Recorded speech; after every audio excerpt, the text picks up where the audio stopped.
का टॉपिक है अनुवांशिकी। पाठ का नाम है आपके वंशागति एवं विविधता के सिद्धांत। तो सबसे पहले हम पढ़ेंगे इसमें अनुवांशिकी। अनुवांशिकी शब्द का सर्वप्रथम प्रयोग डब्ल्यू बैटसन, इसने डब्ल्यू बैटसन ने 1905 ईस्वी में किया था। 1905 ईस्वी में डब्ल्यू बैटसन। अनुवांशिकी क्या है? विज्ञान की वह शाखा जिसके अंतर्गत समानताओं व विभिन्नताओं का अध्ययन किया जाता है, उसे अनुवांशिकी कहते हैं। एक क्वेश्चन इससे यहाँ पे ये बनता है कि अनुवांशिकी के जनक कौन है? तो अनुवांशिकी के जनक ग्रेगर जोहन मेंडेल, ये आपको याद रखना। इसके बाद विभिन्नताएं। विभिन्नताएं दो प्रकार की होती हैं, एक तो कायिक और दूसरी जन्य। जो कायिक विभिन्नताएं हैं वो एक पीढ़ी से दूसरी पीढ़ी में ट्रांसफर नहीं होती, यानी कि एक पीढ़ी से दूसरी पीढ़ी में नहीं जाती। कायिक जो विभिन्नताएं हैं उसे हम वातावरणीय विभिन्नताएं भी कह सकते हैं। दूसरा जो जन्य विभिन्नताएं हैं वे एक पीढ़ी से दूसरी पीढ़ी में ट्रांसफर होती हैं, जैसे माता पिता से बच्चों में। अगला टॉपिक है आपका एक संकर संकरण। इसे समझने के लिए आपको एक छोटी सी डेफिनेशन याद रखनी होगी और फिर हम इसे चेकर बोर्ड के द्वारा समझाएंगे। एक संकर संकरण में क्या होता है, जब अगर आपको उसकी डेफिनेशन लिखनी तो ऐसा लिखना होगा कि जब दो विपरीत लक्षणों वाले पौधों के मध्य या जीवों के मध्य संकरण कराया जाता है।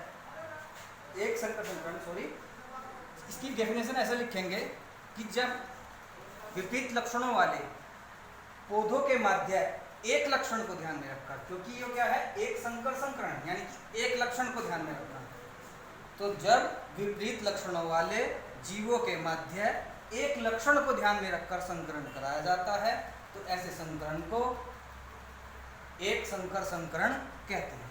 अगला टॉपिक है द्विसंकर संकरण। इसमें क्या है, डेफिनेशन वही सेम कि जब विपरीत लक्षणों वाले जीवों के मध्य संकरण कराया जाता है, तो इसमें क्या याद रखना आपको, उसमें था एक लक्षण को ध्यान में रखकर, इसमें है द्विसंकर यानी कि दो लक्षणों को ध्यान में रखना। तो डेफिनेशन कैसे होगी? डेफिनेशन ऐसा होगी कि जब विपरीत लक्षणों वाले जीवों के मध्य दो लक्षणों को ध्यान में रखकर, जीवों के मध्य दो लक्षणों को ध्यान में रखकर संकरण कराया जाता है, तो उससे प्राप्त हुई, तो ऐसे संकरण को द्विसंकरण कहते हैं। अगला टॉपिक है हमारा समयुग्मी। इसे समझने के लिए समयुग्मी विषमयुग्मी दो टर्म हैं, सम और विषम।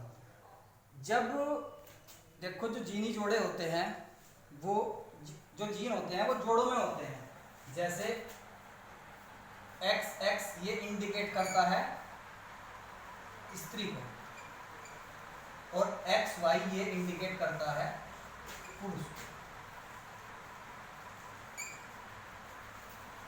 तो XX यानी कि दोनों समान है, तो इसलिए ये होगी समयुग्मी। और ये XY दोनों एक जैसे नहीं है, तो ये हो गया विषमयुग्मी।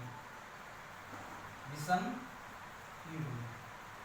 अब याद कैसे रखेंगे कि जो जीनी जोड़ा है अगर वे दोनों समान हैं तो समयुग्मी, अगर जीनी जोड़े अलग अलग हैं तो वे हो गए विषमयुग्मी। दोनों डेफिनेशन क्लियर होगी। इसके बाद जीन का डिस्क्राइब